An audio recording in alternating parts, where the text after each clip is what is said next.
新年明けましておめでとうございます。武田栄でございます。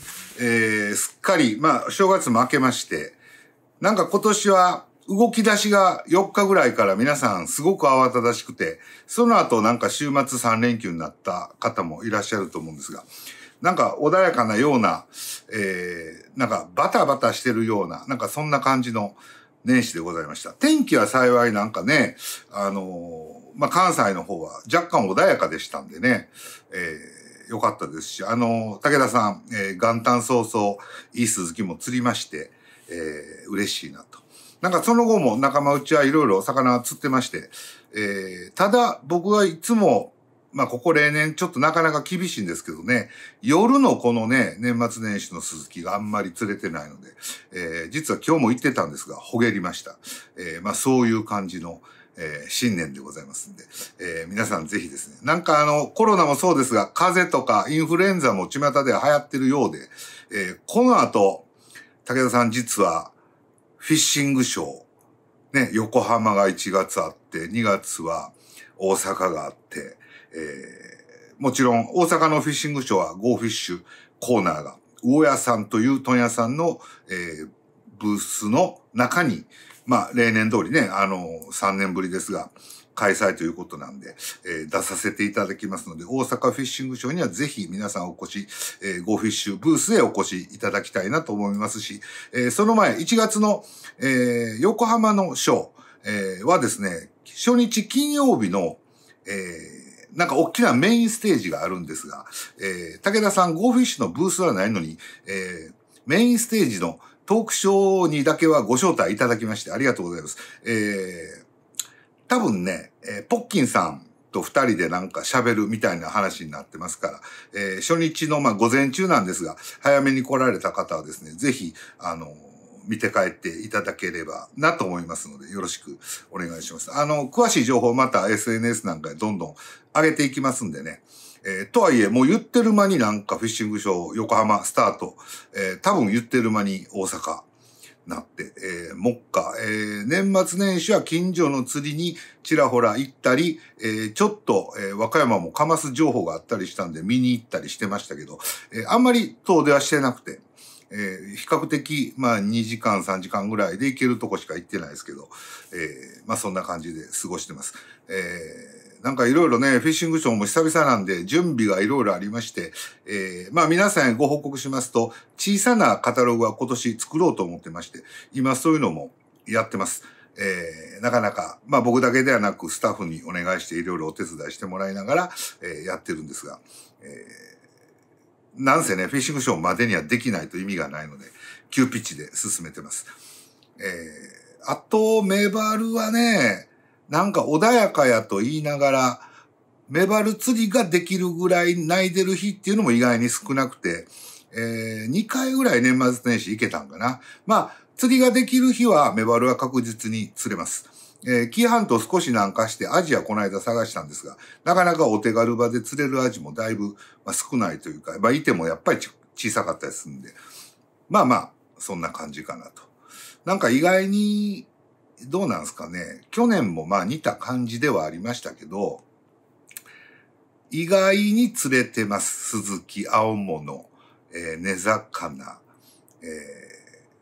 カマスね、この間関東でもカマス釣れてますよみたいな話とかね、慎太郎くんが例年、九州は、冬カマス、これから春に向けてね、またドドッと来てますんで、これはまたうまい具合に、SNS ではご案内してますが、カマサーがこの1月の末に出ます。書いた通りなんですが、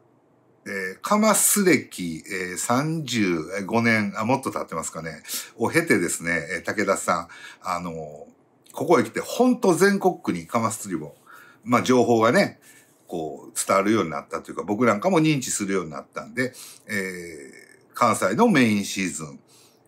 夏秋、あと最近では紀伊半島なんかね、この冬から春に加えて、九州はもちろん山陰、それから冬場は関東もね、なんか例年多分去年一昨年まではね、11、12月とかにそういう話があったんですけど、今年はどうも、なんかこの年始以降ね、すごい釣れてるとかね、そういう話もあったりで、まあ、福岡の慎太郎くんなんかも、まあこれは例年のパターンで、大きなカマスが釣れてますんで、まあそういう情報もありつつね、皆さんぜひ釣りに行っていただきたいなと思ってます。釣り具屋さんに話を聞くと、年始のなんかセール、売り出しみたいなやっぱりすごい人気だそうで、とはいえ、なんかこのコロナの3年間、2年3年間を経て、またまあ事情がね、ちょっといろいろ変わってるというか、皆さん多分釣りに行かれたらいろいろ思うとこもあるかとは思うんですよ。やっぱり知らん人が増えたなとかね、なんかちょっと状況が違うなとか、逆に、あ、こんなとこ意外に誰も来てないな。まあいろいろあると思うんですけど、なんかね、もうちょっとこう、仕切り直し感がちょっと出てきたかなっていう印象はあります。この間オンエアになりましたが、釣りのね、テレビ番組なんかも出させてはいただいてますんで、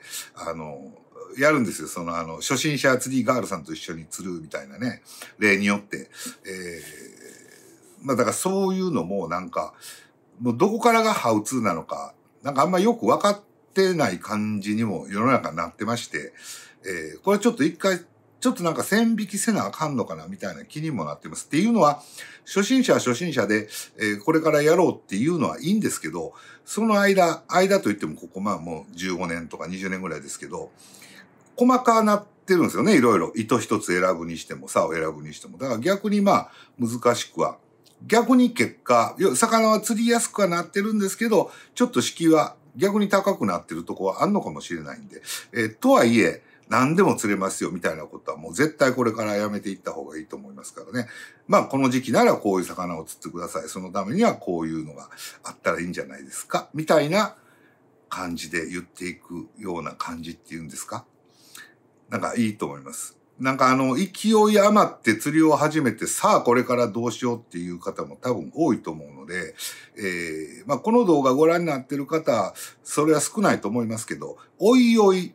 まあゴーフィッシュとかね、まあ僕のことにも気づいていただいて、あ、こういうスタイルもあるんやな、みたいなことを分かって、まあ深い僕らが味わってる楽しみ、沼に踏み込んで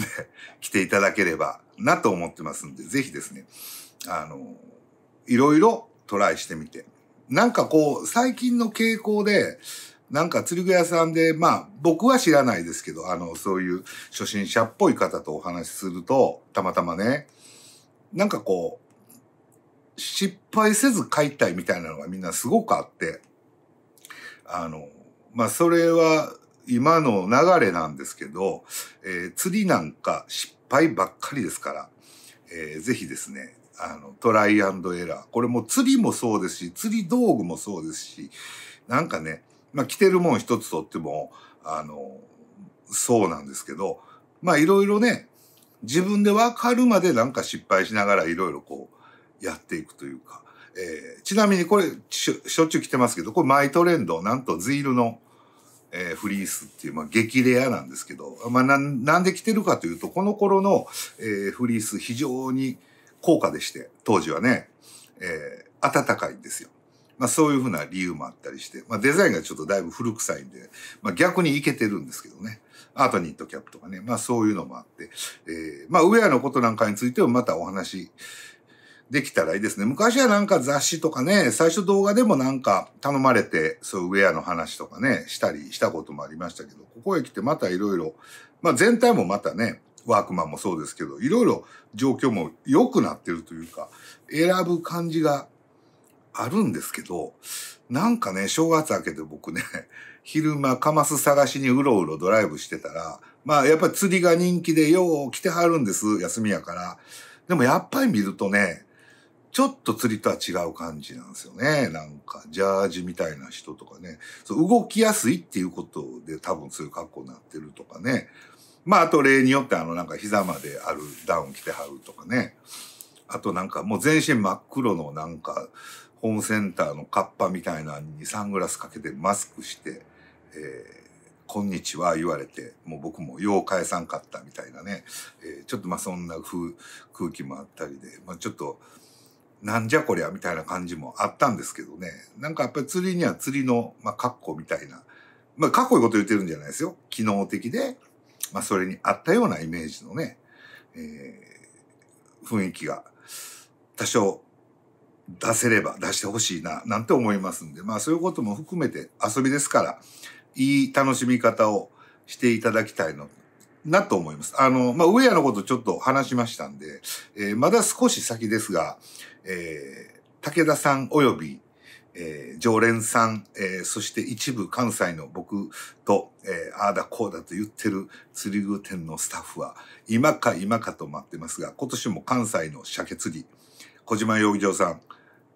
おそらく2月半ばぐらいかな、から鮭釣りがスタートしますんで、その準備も含めてね、またスプーンのお話とかもしていきますし、なんかね、ウェアもね、去年とかやっててすごい思ったんですけど、小島養魚場さんって、管理釣り場というか、港を普通に大きなね、港の一角を歩けるようにフェンスというか、してあるんです。下にネットがあってね。で、下はもちろん、海底なんですよ。だから普通の漁港で釣りしてるみたいな、釣り堀というか、そういうエリアの海釣りなんですけど、なんかすごいのは、そこへ、トラウトサーモンね、正式には。僕ら鮭とかっても呼んでますけど、それを放流して、スプーンで釣るっていう、なかなかね、関西人としてはなかなか優雅なもんなんです。これ地方の方、特にね、関東とか以北の方は当たり前ですけど、関西人はなかなか4グラム、6グラムのスプーンで釣りをすることがまずないので、これは楽しいなと思って、武田さんもなんか、その冬のね、楽しみとして最近やってますけど、なんか見てるとね、やっぱりそのライトゲームやる人とかね、餌釣りやる人とかがやりはるんですけど、なんかルアーだけスプーンついてるんですけど、カッコが海のままみたいなね。ある意味、なんかそのエリアのそういう雰囲気みたいなのもあるかわかんないですけど、ここは一つですね、ちょっとそういうのもおしゃれしてもいいんじゃないかとか。もちろん、昼間の釣りになりますから、ちょっと暖かい日ね、2月、3月、4月なんかは、ちょっとこじゃれたね。何がええかな。オイルジャケットまではいかないですけど。なんかね、チェックのアウターとかね、ハンティングジャケットとかね。僕もなかなか抵抗ありますけども、テンガロン。似合えへんな、俺多分。ハンチングでもいいですね、なんか。ちょっとそういう、雰囲気でね、いつもと違うバッグなんか使ってみたりしてね。今でもあんのかな、僕、大昔スミスさんで働いてた時に、タインサイドバッグってね、知ってる人は知ってます。ショルダーで。フライフィッシング用のね、いわゆるイギリス式のショルダーバッグなんかがあって、そういうのもなかなか味わい深いというか、その辺は釣りとは別のね、楽しみ方でなんかアンティークとか、レトロ系ね、今で言う、アウトドアのそういうなんか楽しみ方みたいなのもしてほしい。そういうことも含めてこの鮭釣り、実は武田さんも推してるわけです。ただただ釣るんじゃなくて、できることなら、スプーンで、ね、暖かいポカポカした日に、ちょっと、いい格好して、で、いい写真を撮ると。これなかなか遊びとしてはいいんじゃないかなと思ってますんで、小島養魚場さんもおそらくやる気満載ですから今年も、楽しんでいけたらなと思います。なんかそういうところでイベントなんかもできたらいいかな。何せ今年はフィッシングショー、があること、3月、キープキャスト、これもあります。これは府中屋さんという問屋さんから、また、一緒にどうですかって言っていただいたので、ゴーフィッシュが出ます。